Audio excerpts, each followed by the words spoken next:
hari ini saudara kita akan mulai sermon seri kita, khotbah berseri kita adalah Love Chases, kasih yang mengejar. Kita akan mulai bersama-sama dari teks kita hari ini adalah Ibrani 9 ayat 3 sampai ayat yang ke-28. Kita nggak akan baca semuanya, kita akan loncat-loncat.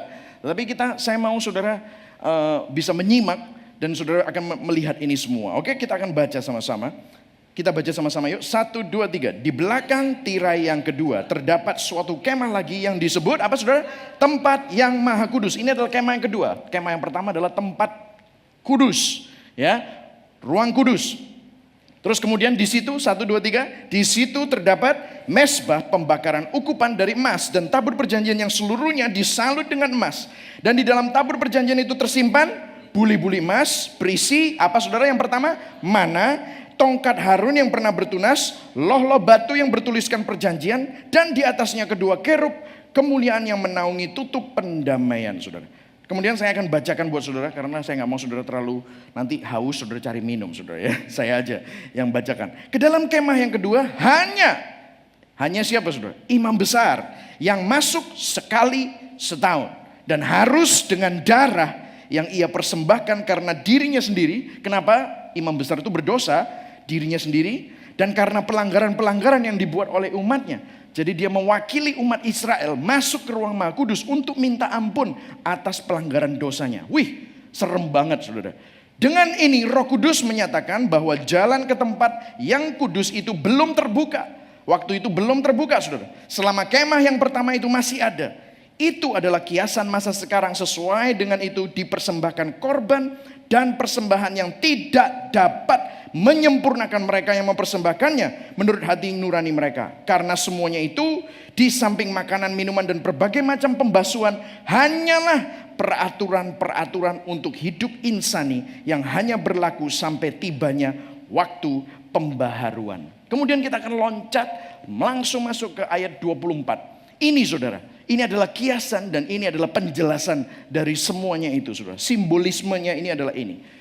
Kita baca sama-sama, kali ini saudara yang baca, oke? 1, 2, 3. Kristus bukan masuk ke dalam tempat kudus buatan tangan manusia yang hanya merupakan gambaran saja dari yang sebenarnya. Tetapi ke dalam surga sendiri untuk menghadap hadirat Allah guna kepentingan siapa saudara?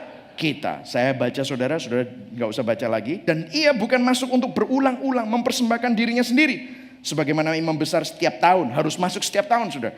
Masuk ke dalam tempat kudus dengan darah yang bukan darahnya sendiri. Sebab jika demikian ia harus berulang-ulang menderita sejak dunia ini dijadikan. Tetapi sekarang ia hanya berapa kali saudara? 1 kali saja menyatakan dirinya pada zaman akhir untuk menghapuskan dosa oleh korban saudara. Ayat yang ke-27 dan ke-28. Dan sama seperti manusia ditetapkan untuk mati hanya 1 kali saja. Dan sesudah itu dihakimi demikian pula. Kristus hanya 1 kali saja mengorbankan dirinya untuk menanggung dosa banyak orang. Sesudah itu ia akan menyatakan dirinya sekali lagi tanpa menanggung dosa. Untuk menganugerahkan keselamatan kepada mereka yang menantikan dia. Sama-sama kita berdoa sebentar. Tuhan kami berdoa biarlah firman ini yang kelihatannya berat akan menjadi pewahyuan, akan menjadi sesuatu yang relevan buat kami. Karena kami tahu firman ini ditulis untuk kami semua Tuhan. Terima kasih Bapak, pewahyuan terjadi. Minta saudara buka hatimu dalam nama Yesus. Yang percaya sama-sama katakan amin. Saya mau nanya sama saudara, berapa banyak dari saudara yang datang ke gereja hari ini, langsung ke tempat ini, gak pakai lihat kaca? Ada?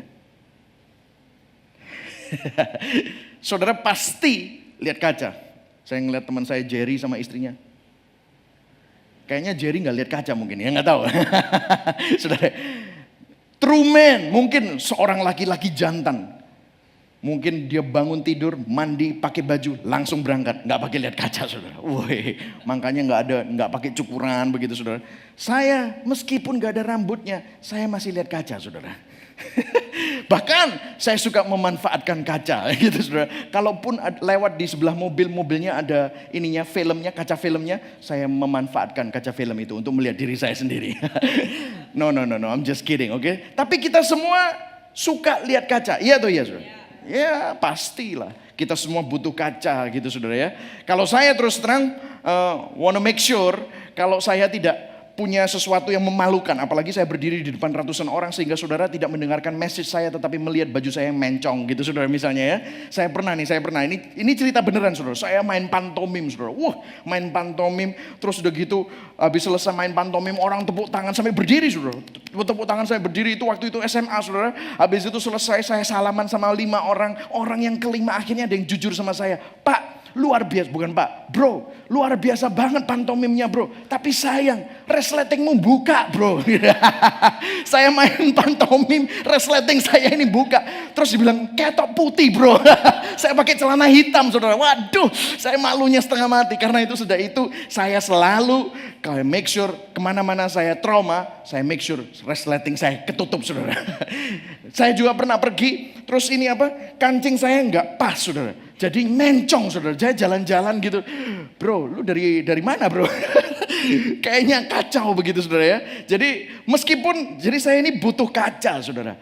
Apalagi saudara pernah punya teman yang habis makan semanggi atau makan pecel gitu saudara ya. Guess what saudara? Terus tiba-tiba ono bayem sing dek gigi gitu loh saudara. Saudara lagi ngomong gitu saudara ngeliatin dia yang saudara enggak mendengarkan omongannya dia. Yang saudara liatin adalah ijo-ijo yang nempel di giginya gitu saudara ya. Kudu tak cotek gitu saudara. Tapi saudara misalnya sama 5 orang gitu saudara kan bingung. Iki aku sih ngomong, lu koncoku ya nontok kok gak ngomong gitu kan. Masuk aku sih ngomong, kan izin deh gitu, ndak enak. Terus saya bilang, kita selfie yuk, ayo selfie. Senyum mo saya bilang gitu. Kamu senyum mo, waktu dia senyum. Loh apa itu? Lah ya itu saudara. Itu yang dari tadi, tak lihat no terus bro. Gitu ya saudara ya. Belum lagi ini saya lagi semakin tua, saya banyak orang kamu tuh jangan ngomong tua-tua, kalau yang lebih tua aku lah ya apa purbalan gitu saudara. Tapi saya kadang-kadang ya ketemu sama orang-orang ya saudara, saya sadar bahwa kadang-kadang saudara kalau pas lagi bulu hidungnya lagi tumbuh dengan lebat gitu, saya ngomong sama dia nggak dengerin kata-katanya, yang saya liatin bulu hidungnya gitu saudara. Bahasa Jermannya nyerongot gitu loh saudara. Makanya saya itu terus terang saudara. Saya itu sensi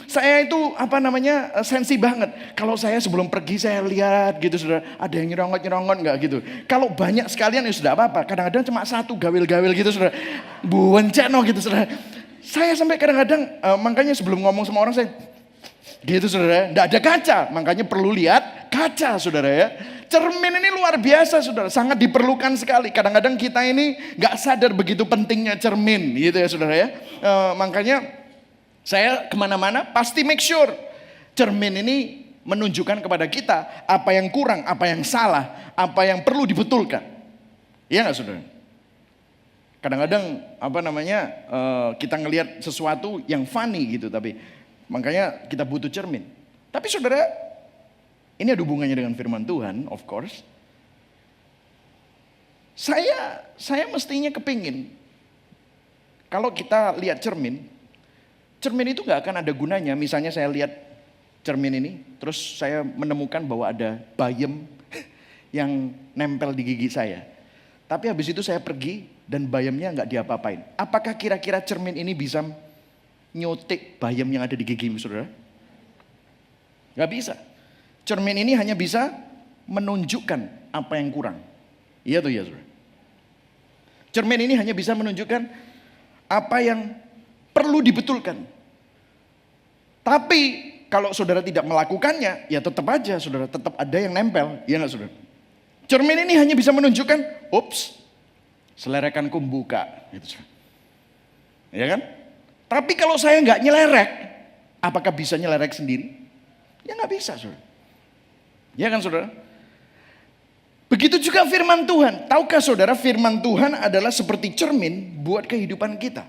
Yang setuju katakan amin. Ya.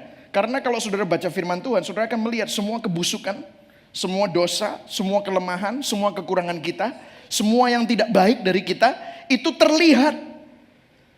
Dan kadang-kadang kita frustrasi karena kita kepingin berubah tapi susah untuk berubah. I wish itu segampang saya segampang saya tik gitu doang, pakai selilitan saudara. Tusuk gigi, langsung hilang. I wish it's that easy. Banyak dari kita waktu kita melihat firman, kita ditunjukkan kebobrokan kita. Kita ditunjukkan kelemahan-kelemahan kita. Tapi seringkali apa yang terjadi saudara? Yang terjadi adalah kita melihat kelemahan kita, tapi habis itu ngapain? Yang ada kebanyakan adalah kamu disuruh, bagus loh ya, kalau celana itu resletingnya harus ditutup gitu loh. Terus udah gitu kalau resletingnya ditutup kan bagus, jadi apa namanya nice, bagus ya kalau gigi itu gosok gigi gitu. Tapi saudara nggak punya kekuatan untuk melakukan semuanya itu saudara. Hanya ditunjukkan tip-tip yang sempurna, ini sepertinya bagusnya seperti ini. Tetapi saudara nggak punya kekuatan untuk melakukan itu saudara. Nah saudara, kenapa firman Tuhan itu melakukan semuanya ini saudara? Tahukah saudara, tabut perjanjian, kita baru baca tentang tabut perjanjian. Tabut perjanjian ini saudara, kita mau belajar bahwa Musa itu disuruh oleh Tuhan untuk membuat tabut perjanjian yang berisi 10 perintah Allah hukum Taurat di dalam perjanjian lama. Karena Tuhan tahu bangsa Israel itu pasti akan gagal dan melanggar semua perjanjian Tuhan dan melanggar semua hukum Taurat Tuhan. Yang setuju katakan amin? Amin. Kita semua gak bisa untuk hidup kudus. Kalaupun hidup kudus 8, melanggar 2, langsung melanggar semuanya saudara. Dan yang terjadi adalah isi, saudara, tabut perjanjian ini diisi oleh 3 hal. Tadi kita sudah belajar, 3 hal. Ya kan saudara ya? 3 hal ini adalah cermin kebobrokan kita. 3 hal ini. Apakah 3 hal ini? Tadi kita sudah baca, yang saudara masih ingat saudara bisa tulis, saudara bisa lihat di Ibrani. Ada 3 hal yang merupakan akar dari semua dosa manusia. Yaitu 3 hal ini. Yang pertama adalah loh batu. Loh batu adalah dosa, pelanggaran dan ketidaktaatan kita. Ada 10 perintah Allah di sana. Jangan membunuh, jangan mencuri, jangan berdusta, jangan mengingini barang orang lain, jangan berzina. Jangan membuat ilah lain. Wih, itu jangan. Akhirnya saudara, manusia itu pasti melanggar saudara. Seperti saya sudah pernah bilang, pintu itu gak akan ada orang yang ngutik, gak ada orang yang mikir mau masuk pintu itu. Begitu dikasih dilarang masuk, pasti semuanya kepingin masuk ke sana. Pengen tahu apa isi di balik pintu itu, kok gak boleh dilarang masuk, kenapa? Ya kan saudara? Loh batu ini adalah dosa dan pelanggaran dan ketidaktaatan kita. Kemudian yang kedua adalah ada sebuah buli-buli emas, isinya mana? Saudara, waktu itu bangsa Israel ada di padang gurun, nggak ada apa-apa, isinya kosong, nggak bisa menanam apa-apa. Tapi Tuhan memberikan mana? Makanan. Tapi bangsa Israel selalu ngomong, aduh di Mesir, aduh dulu, zaman dulu. Saudara, itu melambangkan adalah ketidakpercayaan kita atas penyediaan Tuhan. Berapa banyak kita selalu khawatir, selalu takut, selalu cemas, selalu was-was, selalu sampai stres, depresi, insomnia, gak bisa tidur. Mikirin apa? Mikirin duit. Mikirin apa saudara? Mikirin besok mau makan apa, gimana saudara? Bagaimana saudara? Gak bisa saudara. Sehingga akhirnya ketidakpercayaan kita ini atas penyediaan Tuhan itu mencuri, membunuh dan membinasakan hidup kita. Yang setuju katakan amin? Persis seperti kita ya. Dan yang ketiga adalah tongkat Harun. Tongkat Harun adalah melambangkan kepemimpinan Tuhan. Dan kita selalu memberontak kepada kepemimpinan Tuhan. Yang mau jadi bos itu siapa? Saya mau jadi bos untuk diri saya sendiri. Sehingga aku mau ngatur diriku sendiri. Akhirnya apa saudara? Selalu memilih kepada jalan yang salah. Akhirnya kita menuju kepada kebinasaan. Nah ini adalah isi tabut perjanjian. Nah saudara tahu kenapa kok tabut perjanjian ini dibuat? Sama Tuhan semua lambang dari dosa kita itu dimasukkan dalam tabut perjanjian. Kemudian ada tutupnya. Saudara, tutupnya itu namanya mercy seat, tempat pendamaian. Dari dulu ternyata Tuhan itu mengejar saudara dan saya supaya saudara dan saya ini didamaikan oleh Tuhan. Wow, tempat pendamaian ditutup. Terus ditutupi lagi dengan apa? Malaikat kerubim yang menutupi. Sayapnya menutupi supaya Tuhan kalau melihat umat manusia, dia tidak melihat dosamu. Dia melihat tempat pendamaian itu. Dan kemudian firman Tuhan berkata, saya nggak usah baca, saya ceritakan saja. Imam besar, cuman imam besar, nggak boleh orang lain. Imam besar harus masuk setahun sekali, dia harus bawa darah. Dia bawa darah untuk menyucikan jalan menuju kepada tabut perjanjian. Apa yang dilakukan? Wedi saudara, takutnya setengah mati. Kenapa? Kalau dia sampai luput, kalau dia pisahnya kepreset, gitu saudara ya. Dia kepreset salah nginjek tempat yang gak ada darahnya, dia langsung mati saudara. Makanya saudara, apa yang terjadi, dia harus cipratkan darah.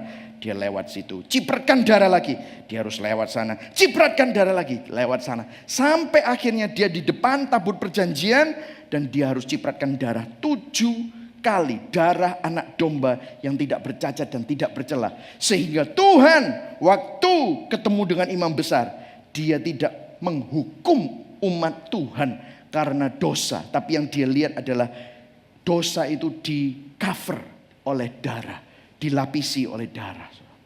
Wow. Saudara lihat gak? Ribet banget gak sih? Saudara lihat gak? Ribet banget gak? Ribet saudara. Wow. Begitu susahnya kita menghadap Tuhan.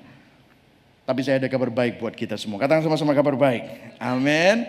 Melalui karya Yesus perjanjian baru dimulai. Amin saudara.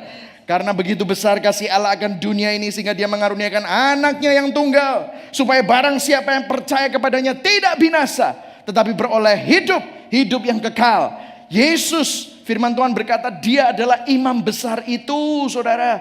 Dia itu datang, firman Tuhan berkata saudara, Kristus itu adalah imam besar. Ayo kita baca sama-sama Ibrani 4 ayat 14 sampai 15. 1, 2, 3. Karena kita sekarang, ayo kita baca sama-sama. 1, 2, 3. Karena kita sekarang mempunyai imam besar agung yang telah melintasi semua langit, yaitu Yesus anak Allah. Baiklah kita teguh berpegang pada pengakuan iman kita. Sebab imam besar yang kita punya bukanlah imam besar yang tidak dapat turut merasakan kelemahan-kelemahan kita. Sebaliknya sama dengan kita, ia telah dicobai hanya tidak berbuat dosa. Amin saudara. Jadi Kristus itu adalah imam besar kita. Yesus berkata, Eloi Eloi lama sabachthani. Waktu di atas kayu salib dia berkata, Bapa jangan tinggalkan aku. Kenapa? Saat itu ada perpisahan antara Bapa dengan anak. Anaknya itu adalah dia sendiri. Dia adalah firman Tuhan. Firman itu bersama dengan Allah. Firman itu adalah Allah sendiri. Dan firman itu menjadi manusia. Tapi dia saat itu berkata, Tuhan jangan tinggalkan. Kenapa? Dia menanggung dosa saudara.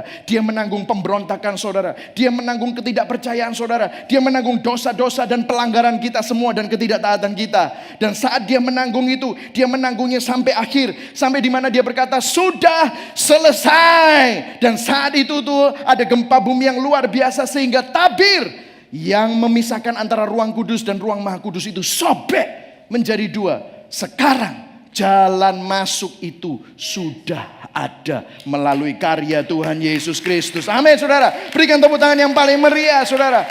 Melalui karya Yesus perjanjian baru dimulai saudara. Sehingga tidak perlu berulang-ulang dilakukan. Tetapi Yesus adalah, dia itu merangkap 2. Dia adalah imam besar dan dia adalah darah anak domba. Dia adalah anak domba yang sempurna. Dia bukan pakai darah orang lain. Dia pakai darahnya sendiri. Untuk cover dosa saudara dan dosa saya. Supaya sekali untuk selama-lamanya saudara tidak perlu lagi takut akan dihukum oleh Tuhan. Amin saudara. Itulah Injil. Amin saudara. Itulah Injil yang menyelamatkan saudara dan saya. Nah kasih Tuhan ini mengejar saudara.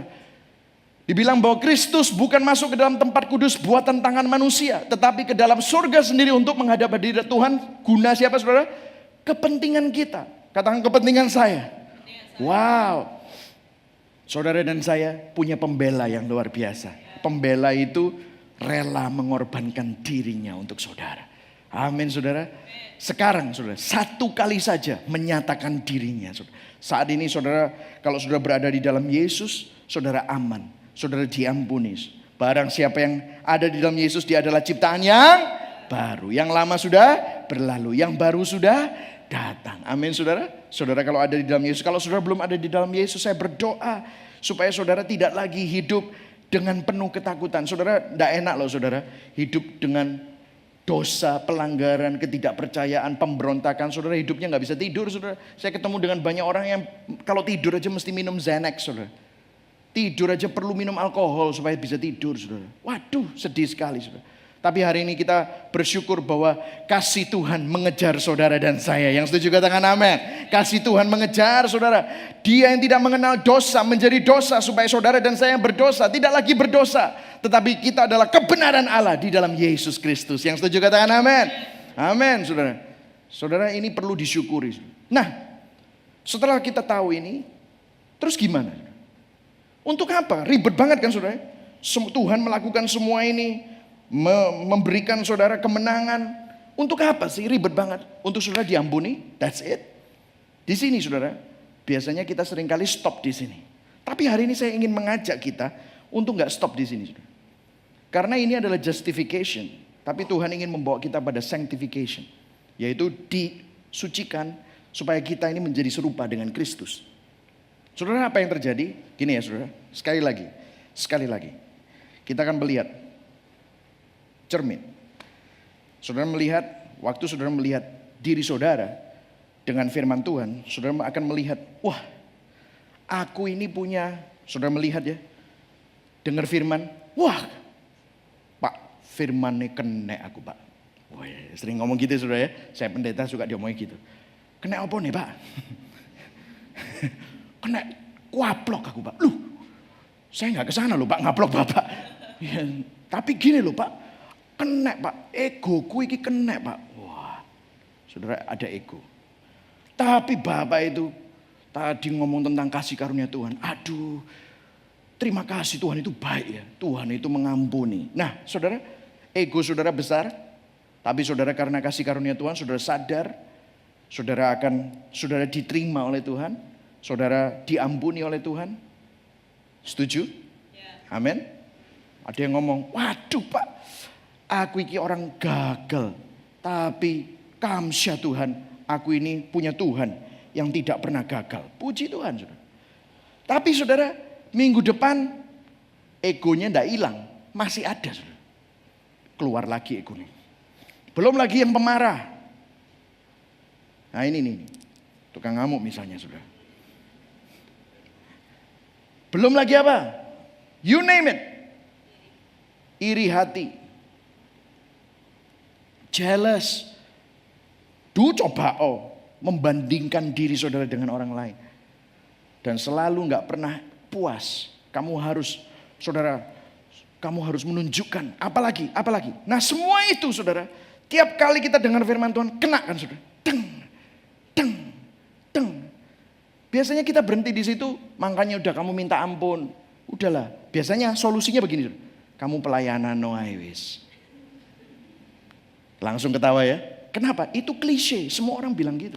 Wis lah, kamu mangkane melo pelayanan doa puasa. Supaya kamu lupa. Dengan harapan bahwa ego saudara akan berubah, gagal. Memang bisa berubah, tapi perubahan itu bukan dengan jawabannya, bukan dengan pelayanan saudara. Perubahannya bukan dengan makin sering ke gereja atau ikutan doa puasa. Atau satu lagi, wis kamu perlu doa pelepasan. Ya kan saudara? Loh, betul doa pelepasan helps. Tapi saya mau kasih tahu bahwa doa pelepasan itu belum tentu melepaskan akar-akarnya. Saya nggak ngomong pelayanan jelek saudara. Pelayanan bagus saudara. Tapi hari ini saya bukan ngomongin itu saudara. Saya ngomong ekstrim gini nanti disalah mengerti saudara. No. Tapi memang saya selalu kasih ekstrim, kenapa?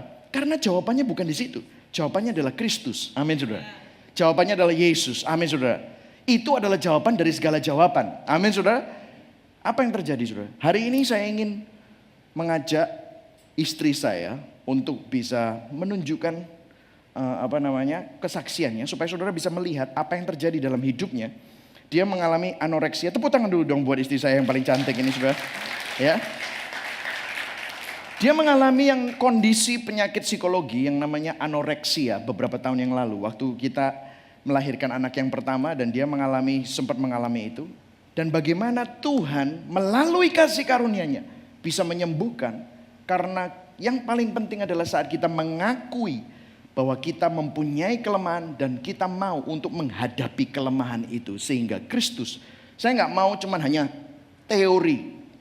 Teori itu gampang sebenarnya. Tapi kenyataannya saya kepingin kita semua menjadi jemaat yang bertumbuh. Yang setuju katakan amin. Amin. Katakan pada kanan kirimu, teori bocai. Saudara ya. Ya, teori percuma, klise-klise percuma saudara. Ayo kita ngomong yang berperkara. Karena Tuhan ingin berperkara dengan kita dan saudara dan saya. Yang setuju katakan amin. Oke, silakan kamu jelaskan tentang anoreksia. Sebelumnya saya mau nanya, siapa dari antara saudara yang tahu anoreksia itu apa? Coba angkat tangan. Oke, gak banyak ya. Oke, saya akan memberikan definisi anoreksia itu apa supaya kita bisa sama-sama in one page ya. Oke. Anoreksia adalah atau lebih tepatnya anoreksia nervosa merupakan suatu keadaan gangguan psikologis di mana penderita menolak untuk menjaga berat badan normal, disertai adanya ketakutan yang sangat amat akan penambahan berat badan atau ketakutan untuk menjadi gemuk walaupun kenyataannya pasien sudah sangat kurus. Selain itu penderita anoreksia mengalami gangguan persepsi tentang dirinya sendiri terhadap berat badan, ukuran tubuh atau bentuk tubuh. Jadi anoreksia itu adalah penyakit jiwa. Ya. Gak ada obatnya ya? Gak ada. Terus terang aja obat yang diberikan kalau misalnya Anda ke dokter, obat yang diberikan adalah mungkin obat penenang atau ya semacam supaya nggak stres mikirin tentang hal itu. Tapi itu adalah obat yang cuma mengatasi apa ya, symptoms itu adalah gejala, tidak pada sumbernya gitu ya. Nah, awal mulanya. Gak tahu kenapa kok mati tadi. Nah awal mulanya saya ini of course tidak berencana untuk pingin dapat penyakit anoreksia. Nah awal mulanya adalah saya waktu mengandung Jonathan, anak saya yang pertama. Saya itu karena masih muda mungkin saya juga nggak ngerti tentang bagaimana hamil yang sehat dan lain sebagainya. Jadi saya memanfaatkan kehamilan saya itu untuk bermakan-makan ria. Jadi saya naik sampai kurang lebih hampir 25 kilo. Dan waktu itu ya saya waktu sebelum punya anak kira-kira ya size-nya seperti sekarang ini. By the way saya 55 kilogram. Waktu saya sakit anoreksia itu terakhir berat badan saya itu 40 kilo. Jadi 15 kilo dari sekarang. Kurus sekali. Dan sesudah itu saya melahirkan Jonathan dengan pikiran bahwa sesudah saya melahirkan saya akan bisa menurunkan berat badan secara gampang. Saya berpikir paling berat badan saya nanti tinggal ya 7 kilo lah habis anaknya melahirkan gitu ya. Tapi waktu sesudah Jonathan lahir saya habis pulang dari rumah sakit itu saya timbang 20 kilo masih nyantol. Nah itu saya mulai wah ini gimana ya cara nuruninnya. Tapi terus saya berpikir, udahlah nanti kalau sudah selesai nyusuin, saya akan berusaha untuk berolahraga. Oke, sudah berjalan waktu, saya sudah nyusuin selesai, saya langsung sign up gym membership. Dan pada mulanya adalah hal yang normal saja gitu. Saya ke gym, saya berolahraga dengan normal. Dan beberapa bulan pertama itu secara cepat saya turun berat badannya, kayaknya seminggu bisa kayak mungkin sekilo gitu, something like that. Nah waktu minggu-minggu pertama-tama saya ke gym, saya rajin sekali, nah di kamar mandi saya tuh selalu ada timbangan. Minggu-minggu pertama saya rajin sekali, setiap hari saya pasti bangun tidur saya akan timbang. Tapi berat badan saya oke, turun sedikit gitu ya. Nah lama kelamaan, mungkin selang waktu beberapa bulan kemudian, saya mendapatkan suatu kepuasan tersendiri waktu saya naik timbangan dan saya lihat angkanya tambah lama tambah kecil, tambah lama tambah menurun. Dan secara nggak sadar dalam hati saya mengambil suatu kepuasan tersendiri. Dan saya itu nggak sadar, saya nggak dengan sengaja saya pingin seperti demikian, tapi ya itu nanti ada ceritanya sendiri nanti kita ke sana. Jadi saya itu bisa sampai kurang lebih hampir 2 tahun demikian. Jadi saya sampai pada akhirnya itu saya counting calories. Jadi saya menghitung kalorinya itu setiap hari saya makan berapa. Jadi waktu sebelum tidur kurang lebih saya tahu berapa kalori yang saya makan hari itu. Ditimbang. Nah sedemikian ekstrimnya. Nah saya berpikir karena sebentar, makanannya ditimbang kan? Ya dan juga diukur dan lain sebagainya. Ditakar. Ya. Nah mungkin buat orang Indonesia ini orang gila kali ya. Tapi waktu itu saya tinggal di Amerika, tapi by the way anak zaman sekarang kadang-kadang seperti demikian loh saudara, oke. Nah saya waktu di Amerika, menurut saya itu hal yang quite normal. Apalagi kalau saya sign up gym, itu biasanya personal trainernya akan memberikan program makanan gitu ya. Nah, sesudah itu saya itu sangat ekstrim sekali. Bisa sehari itu timbang, oke, bangun tidur saya timbang. Sesudah ke belakang, saya timbang lagi. Saya ingin tahu berapa itu, kurang lebih berapa pound lose. Habis itu makan pagi, habis makan pagi kurang lebih sebelum makan siang saya timbang dulu. Habis makan siang dan sedemikian rupa gitu. Sampai pada akhirnya sebelum tidur saya timbang lagi. Jadi ya 10 dia kali. ya kurang lebih lah. Nah saya nggak pernah cerita sama dia kalau saya tuh diam-diam terobsesi. Dia yang memperhatikan saya berat badannya tambah lama tambah kurus dan dia memang mulai khawatir tapi saya bilang enggak lah aku memang olahraga saya pingin sehat gitu ya. Sehari bisa 2 kali ke gym saudara. Waktu saya nonton TV sebelum tidur dia bisa sit up 350 kali saudara. 350 saya sampai waduh gila ini satu. Oke, dan itu udah mulai ekstrim sehingga turning point-nya adalah pada waktu Jonathan 3 tahun itu kami pingin punya anak lagi, anak yang kedua. Dan pada saat itu saya terus kontrol ke dokter kandungan lagi. Dan sesudah itu saya nggak bisa hamil-hamil sampai ya setahun kemudian. Saya berpikir apa saya ini nggak subur atau gimana. Terus mulai cek darah, cek hormon, cek macam-macam di ultrasound. Mereka ingin memastikan bahwa kandungan saya ini sehat dan lain sebagainya. Oke. Dan akhirnya waktu kontrol terakhir, dokternya bilang gini, nggak ada masalahnya, kamu tuh sehat, nggak ada kanker, nggak ada lain sebagainya. Semuanya dalam keadaan yang baik. Cuman satu hal yang saya perhatikan, dia itu adalah dokter kandungan yang bantu saya melahirkan Jonathan juga. Dia bilang, kamu dulu berat badannya nggak sedemikian kurusnya dan ini sudah nggak normal karena kamu tuh jauh di bawah berat badan normal. Dan dia waktu bilang gitu, of course, saya bilang, terus dia bilang gini, apakah kamu anoreksia? Dia langsung bilang gitu, saya bilang, jangan begitu gitu. Dalam hati saya, ibu pendeta kok anoreksia gitu loh. Nah saya udah tahu gitu, anoreksia itu apa? Karena itu adalah gangguan psikologis gitu loh. Enggak, saya kan cuma pengen menjaga berat badan gitu loh. Oke, ya udah terus saya pulang. Tapi saya tahu di dalam lubuk hati saya yang paling dalam, saya tahu bahwa dokternya benar. Tapi saya nggak mau ngaku. Saya terus menempiskan akan hal itu dan saya mulai berusaha untuk membenarkan diri saya bahwa motivasi saya berolahraga dan menjaga semuanya itu adalah motivasinya benar. Sekali lagi saudara, kalau saya share ini bukan berarti terus kalau makannya gini, makanya gitu tuh saya enggak menyinggung apa-apa. Ini saya pingin share ini adalah pingin memberikan saudara apa yang saya alami di dalam lubuk hati saya yang terdalam waktu saya mengalami semuanya itu, oke?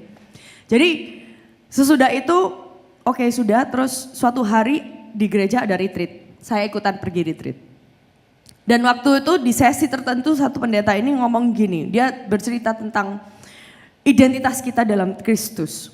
Bahwa kita ini dulunya pendosa dan waktu kita ditebus oleh Tuhan Yesus, identitas kita tuh bukan dalam identitas kita yang lama, identitas kita tuh dalam Kristus gitu ya. Jadi gak usah sampai kamu tuh membanggakan dirimu dari keuanganmu atau prestasimu atau waktu saya di belakang ya of course saya bilang amin gitu ya. Kan namanya juga ibu pendeta, dia udah pendeta gitu ya. Nah saya mendoakan orang, tapi waktu pendeta itu memberikan altar call-nya itu pertanyaannya seperti ini saudara. Siapa yang mungkin hari ini ada di tempat ini, saudara menaruh identitas dirimu di atas yang bukan di dalam Kristus, di lain-lainnya selain Kristus. Waktu dia bertanya demikian, saya tuh di belakang, saya nggak ada maksud apa-apa, tapi Roh Kudus tuh langsung ngomong gini sama saya, kayaknya kamu adalah orang itu. Kayaknya kamu itu menaruh identitasmu itu adalah di dalam persepsi dirimu yang salah. Langsung saya bertobat pada saat itu. Karena saya mesti jujur pada saat itu bahwa saya memang melarikan diri. Saya sudah tahu waktu dokter bilang bahwa saya ini underweight. terlalu kurus dan divonis anoreksia, dan saya menempis dan melarikan diri dari hal itu. Tapi pada saat itu Roh Kudus mengejar saya, Tuhan mengejar saya dan saya dipojokkan. Saya nggak bisa kemana-mana dan saya akhirnya harus mengaku bahwa saya memang punya masalah itu. Dan akhirnya Tuhan melepaskan saya dari hal itu. Tapi one thing saudara yang saya ingin share malam hari ini ya. Kuncinya saya bisa mengalami, bisa Lepas. mengatasi masalah persepsi diri saya yang keliru, yang salah, identitas yang keliru. Itu adalah pada waktu saya diperhadapkan, Tuhan menunjukkan, ini loh, kamu itu punya problem ini. Ojo lari, hadepono. Tuhan waktu menunjukkan akan hal itu, saya waktu saat itu ditunjukkan akan hal itu, saya merasa bahwa Tuhan itu menerima saya dulu. Wow, amen. Waktu dia menerima saya, saat itu saya berani menghadapi, ya memang aku punya gangguan psikologis ini. Dan saya merasa bahwa itu adalah turning point buat saya. Seringkali dalam kehidupan saya waktu saya itu hati kecil saya terus mengingatkan saya, doktermu tuh benar, doktermu. Nah, waktu saya menempiskan akan hal itu, saya tidak mau ngakui, saya tidak mau menerima akan hal itu. Tapi saat itu anugerah Tuhan ada di sana dan saya benar-benar sadar, saya bisa menerima bahwa memang saya punya problem itu. Dan dari sana adalah turning point-nya saya. Amen. Nah saudara, waktu itu datang saya bingung loh, kenapa anak ini kok istri saya kok di pojok nangis saudara. Gak ada yang doain, gak ada pelepasan, dia di pojok nangis saudara. Bisa menemukan sendiri. Karena Roh Kudus yang berbicara, firman Tuhan yang berbicara. Nah waktu saya ngobrol-ngobrol ternyata saudara, ini adalah tetap kompensasi dari masa kecilnya dia. Waktu saya ngomong-ngomong sama dia, kenapa sih kamu kok berusaha mencari identitas ini ke tempat-tempat yang lain? Ternyata saudara setelah saya find out, nah coba ceritakan sedikit. Saya memang punya kecenderungan bahwa saya ini berusaha punya kompensasi persepsi diri yang ya begitulah. Oke, ceritanya tuh begini. Waktu saya dilahirkan dalam keluarga saya lahir dari keluarga yang Cina lumayan totok gitu ya. Nah di persepsi mereka bahwa seorang anak perempuan itu kalau cantik itu putih kulitnya dan hidungnya mancung. Sedangkan saya tidak dua-duanya itu. Saya kulitnya coklat dan saya juga tidak mancung gitu ya. Jadi dan saya nggak menyalahkan orang tua saya akan hal itu. Mungkin karena mereka juga tidak tahu bagaimana caranya untuk menerima saya atau menerima kenyataan bahwa saya memang nggak putih dan nggak mancung gitu ya. Dan seringkali kalau kumpul-kumpul satu keluarga gitu atau bertemu dengan teman dari keluarga, mereka selalu membandingkan saya dengan adik saya gitu, bahwa adik saya itu lebih cantik, adik saya itu lebih putih, lebih putih, dan dia selalu bilang kok anakmu yang paling besar kok enggak gitu. Terus papaku selalu ya enggak tahu gitu, selalu begitu berkelitnya ya. Jadi kalau mau pilih baju, saya waktu bertumbuh dewasa itu juga sering dikomentari oleh orang tua saya dan yang lainnya di sekeliling saya. Kalau milih baju warna putih, jangan pakai baju warna putih, kamu kelihatan hitam. Serba salah. Pakai baju warna kuning, kamu jangan pakai baju warna kuning kayak dakocan. Mau pakai baju warna hitam, jangan pakai baju warna hitam, tambah kayak tau hitam kamu. Hitam. Bingung toh. Nah, saya terus terang aja, saya dikelilingi dan setiap hari saya mendengar akan hal itu. Kepedean saya tuh nggak ada dan saya merasa bahwa diri saya memang nggak cantik gitu loh. Dan saya selalu kompensasi dan melarikan akan hal itu. Pelariannya adalah saya menjadi tomboy dan saya cuek akan penampilan saya. Dan kalau si Michael juga waktu kenal sama saya tomboy sekali. Saya nggak peduli dengan penampilan saya sama sekali. Nah itu pelarian. Itu adalah di ekstrim satunya. Yang satunya lagi waktu saya sudah punya anak Jonathan. Itu ekstrim yang satunya bahwa saya sangat memperhatikan berat badan saya. Tapi problemnya akarnya tuh sama. Yaitu saya menaruh identitas saya. Bukan pada Kristus. Gitu ya. Tapi pada hal-hal hal-hal yang lain. Saya mencari-cari terus sepanjang kehidupan saya. Nah, sesudah saya mendapatkan suatu Kelepasan. breakthrough ya Terobosan. tentang hal itu kan sesi terakhir sebelum makan siang. Sesudah saya berdoa selesai, saya masuk ke kafetaria di dalam retreat itu. Pertama kalinya saya makan hamburger yang enak tanpa merasa bersalah tentang hal itu. Biasanya saya kalau makan makanan yang enak, especially kayak burger lah, babi lah dan lain sebagainya, saya merasa bersalah. Kayaknya saya harus nge-gym habis ini, saya harus membakar lemak dan lain sebagainya. Tapi saat itu benar-benar Tuhan udah melepaskan saya dari beban perasaan itu.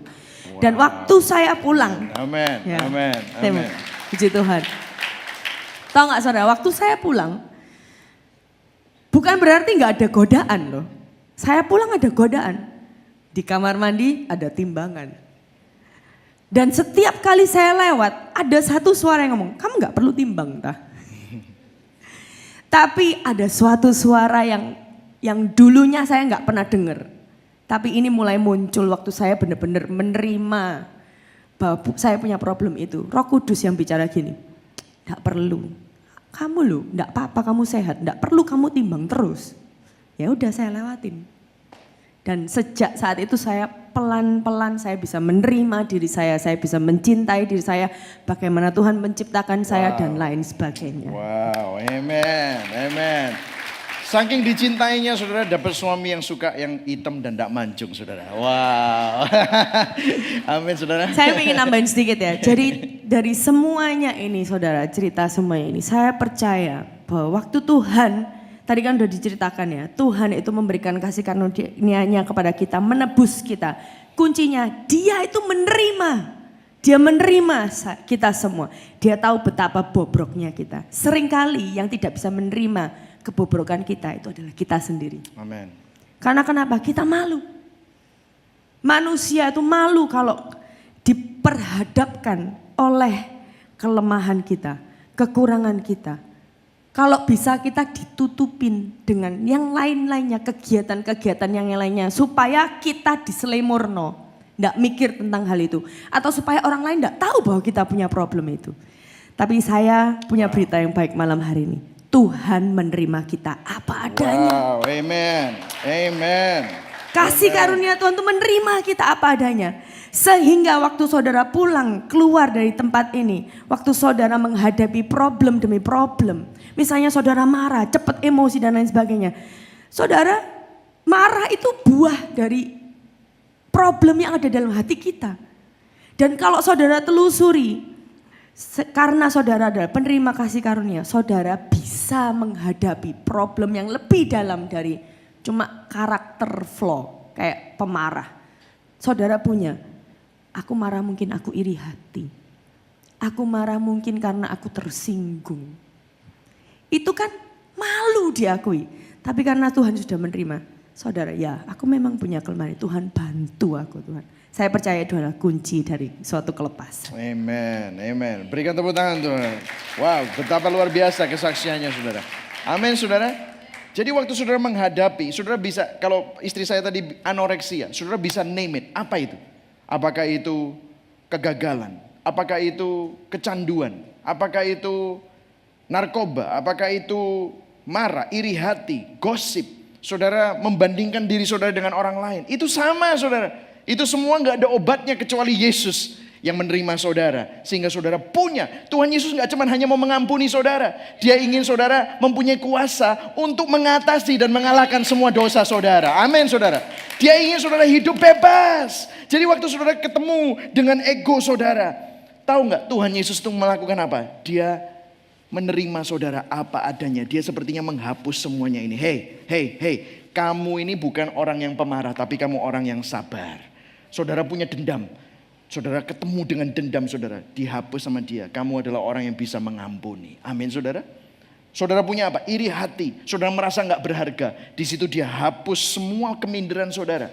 Dia terima saudara. Dan dia berkata kepada saudara. Kamu ini berharga di mata Tuhan. Amin saudara. Saya akan tutup dengan ini. Yohanes 1 ayat 17 kita baca yang keras saudara. 1, 2, 3. Sebab hukum Taurat diberikan oleh, tetapi kasih karunia dan kebenaran datang oleh Yesus Kristus. Saudara, hukum Taurat itu nggak ada yang salah. Jangan mengantagoniskan hukum Taurat. Saudara, hukum Taurat itu penting. Dan hukum Taurat itu yang membawa kita kepada Tuhan. Karena kita nggak bisa memenuhi dia, memenuhi hukum Taurat. Karena itu kita butuh bantuan Tuhan. Tetapi Tuhan memberikan kita siapa, saudara? Yesus. Katakan sama-sama, Yesus. Dia penuh dengan apa, saudara? Kasih karunia dan kebenaran. Saudara, kemarin saya baru ketemu sama pengacara, saudara. Saudara masih ingat tentang Lamborghini dan segala macam, saudara ya? Ini kan rame segala macam. Pengacara ini ngomong sama saya, Pak, di Surabaya ini udah sering, Pak. Saya sering dipanggil. Orang gebuk-gebukan di pinggir jalan. Wih, saya pikir gitu. Ada yang sampai keluarin pistol, Pak. Wih, sampai gitu. Terus dia bilang sama saya, biasanya, Pak, kalau orang kenal, itu justru masuk pengadilan. Hah? Kalau orang nggak kenal, biasanya bisa sistem kekeluargaan bisa minta maaf, Pak. Tapi kalau kenal, iki anak sopo, iki bapak sopo, kenal, biasanya justru masuk pengadilan. Saya sampai bingung loh. Ini benar, Pak. Kenapa? Soalnya gini, Pak. Kalau nggak kenal, itu lebih gampang ngomong minta maaf. Tapi kalau kenal, tambah dongkol, jadi personal, gak terima. Makanya masuk pengadilan. Saudara, misalnya nih ya, nih saya kasih contoh. Saudara kenal saya baik, saudara tahu kelemahan saya. Terus saudara datang ke gereja, dengarkan saya khotbah. Terus saudara sebel sama saya. Kenapa? Pendeta munafik. Ya nggak, saudara? Ya nggak? Atau kalau nggak misalnya istrimu atau suamimu. Terus udah gitu dia ngomong, ngoco apa gitu, saudara. Kenapa? Kita tahu belangnya dia, ya nggak? Semakin kita tahu kebenaran tentang orang itu, semakin kita nggak bisa memberikan kasih karunia kepada orang itu. Ya gak? Tapi puji nama Tuhan, kita ada kabar baik. Yesus itu adalah Tuhan yang penuh kebenaran dan kasih karunia. Yesus tahu kebobrokan saudara. Yesus tahu semua kebusukan kita. Yesus tahu semua dosa-dosa, kelemahan, semua yang bobrok. Tapi dia tetap mengasihi saudara. Dia menerima saudara. Dia mengampuni saudara. Bukan cuma hanya sekedar mengampuni, tapi dia menang atas dosa supaya saudara bisa mengatasi dosa, supaya saudara tidak perlu hidup di bawah dosa lagi. Amin, saudara. Hari ini saudara, apa sih yang menjadi halanganmu, dosamu, yang membuat engkau malu, yang menjadi kelemahanmu? Ayo sama-sama datang kepada Tuhan. Tuhan sudah tidak marah lagi. Malah dia bilang, ayo kita hadapi sama-sama. Karena itu kita disebut lebih dari pemenang. Amin, saudara. Mari sama-sama kita bangkit berdiri. Haleluya. Saudara diberkati hari ini. Amin, saudara. Saudara mendapatkan kebenaran. Kebenaran yang memerdekakan saudara. Jangan ditutup dulu. Saya minta kita baca satu ayat sama-sama. Ibrani 4 ayat 16. Ini adalah terusan dari Ibrani 4 ayat 14-15 yang baru kita baca tentang imam besar. Kita baca sama-sama, saudara. 1, 2, 3. Sebab itu, pelan-pelan saudara, marilah kita dengan penuh keberanian, apa saudara? Menghampiri tahta kasih karunia, supaya kita menerima rahmat dan menemukan kasih karunia untuk mendapat pertolongan kita pada waktunya. Amin, saudara. Tuhan mau menolong saudara. Tuhan mau membebaskan saudara. Jangan takut. Karena itu sekarang datang kepada Tuhan bukan dengan ketakutan, tapi dengan keberanian. Amin, saudara. Hampiri tahta kasih karunia-Nya. Face your problem. Hadapi problem saudara. Saudara, Yesus sudah menang atas problem saudara. Yesus sudah menang atas ketidakamanan saudara. Yesus sudah menang atas harga diri saudara yang mungkin gak lengkap, gak sempurna. Dia menemukan saudara dan dia mau memberikan rahmat sehingga saudara bisa menemukan kasih karunia dan mendapatkan pertolongan kita. Amin. Amin.